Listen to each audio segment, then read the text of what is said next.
O agro brasileiro nasceu com a pecuária. O Roberto Simons, no livro dele importante, História Econômica do Brasil, ele cita isso, que é atrás das patas do boi que chegou esse crescimento, inclusive da agricultura brasileira. Lá, nos primórdios do desenvolvimento agrário brasileiro, a infraestrutura nossa era mais deficiente ainda. Então, o que ia avançando a fronteira agropecuária do país foi o boi. O boi criou esses espaços para o crescimento dessa agricultura hoje, que é líder em vários segmentos da nossa atividade, dos alimentos no mundo. Nas Américas não existiam nem gado e nem cavalos. Vieram com os colonizadores, tanto para a América do Sul, América Central e América do Norte. Agora, esse gado, pelo clima, ele não suportava. Então, era um gado de baixa produtividade. Ele viveu bem no sul do país, né? Aqui para cima, no sudeste, o centro-oeste, o nordeste. E o clima, esse gado, então, definhou, virou o pé duro, virou o caracu e tem vários segmentos. A pecuária na nossa região do Rio Grande do Sul começa com o gado missioneiro, tradicionalmente conhecida essa história como trazido pelos padres jesuítas do Rio Grande do Sul. Com as desavenças entre paulistas e jesuítas, o gado ficou solto por um enorme espaço de tempo no terreno e se disseminou, criando a tal do que se chamou vacaria do mar. Quando os portugueses chegaram na colônia Sacramento em 1680, encontraram uma quantidade de gado enorme solta pelos campos que não tinha o que fazer com isso, só você podia tirar o couro.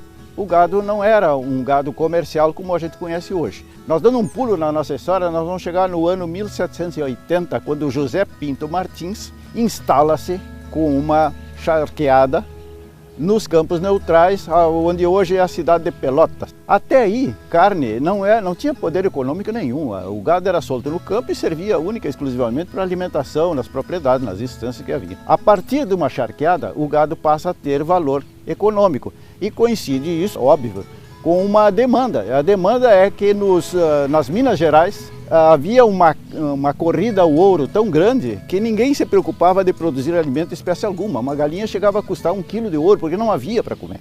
Então o seu José Pinto Martins, com a sua charqueada, teve uma oportunidade muito grande de desenvolver economicamente esta região com a salga da carne que era transportada para o resto do Brasil, para as Minas Gerais. Que nós fazíamos o animal vermelho.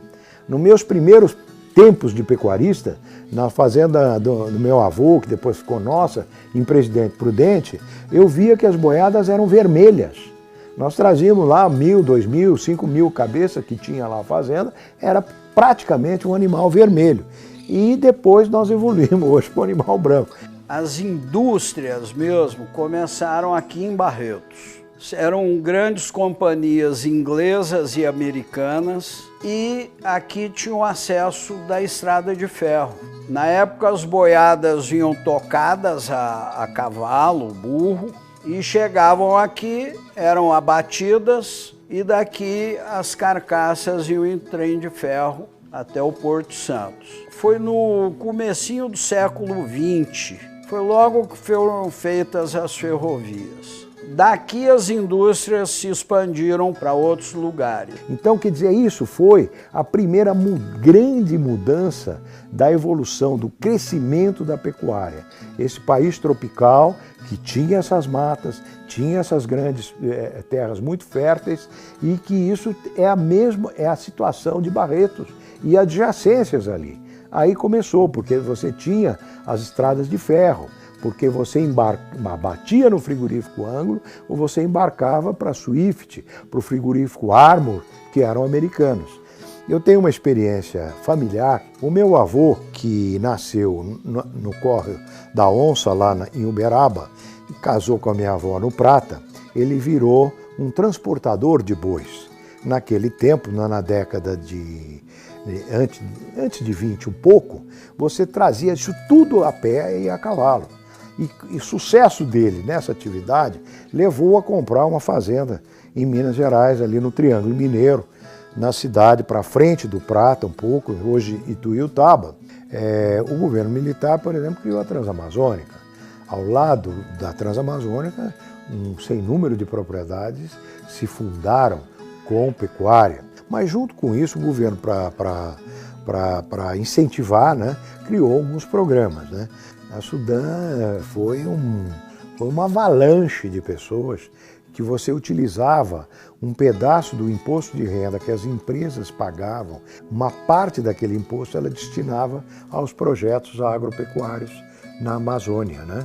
E assim nós fomos caminhando e introduzimos. Nós temos hoje fazendas aprovadas, eu mesmo tive fazenda também, e nessa área mesmo hoje eu tenho alguns amigos lá que são fazendas totalmente sustentáveis, exploradas dentro dos rígidos padrões de preservação ambiental, ecológica, de fauna, etc. e tal. Culpar para não entregar, lembra disso? Assim, eu conheci várias pessoas que aceitaram esse desafio. Vocês já devem ter ouvido falar, né? A Programa Leilões, que hoje é a maior empresa de leilões rurais do Brasil. A Programa foi fundada pelo seu Sérgio Pisa. Foi o homem que trouxe os leilões rurais aqui para o Brasil. E o seu Sérgio Pisa tinha uma empresa, ele foi um dos desbravadores, o cara que foi para a Amazônia, né? E, sabe, chegava lá, sobrevoava uma área de avião, falava, olha, a minha área é essa área aqui, né, e que aproveitou essa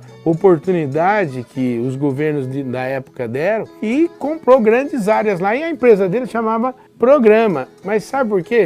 Programa chama Progresso da Amazônia. É engraçado porque o nome da Programa Leilão não tem nada a ver com leilão, e sim com a empresa que o seu Sérgio Pisa tinha de comprar, ele comprava e vendia terras lá na Amazônia. O mundo ambientalista hoje se assusta, mas foi um programa importante, porque nós fizemos conhecer a Amazônia através da pecuária, o Pé do Boi que fez isso. Uma coisa muito interessante, nós tivemos uma grande novela na televisão que se inspirou num pecuarista, o Zé Carlos Vilela de Andrade, e fez essa travessia dos bois ali do Triângulo Mineiro. Pegou toda essa evolução, ele levou uma boiada de vacas, né?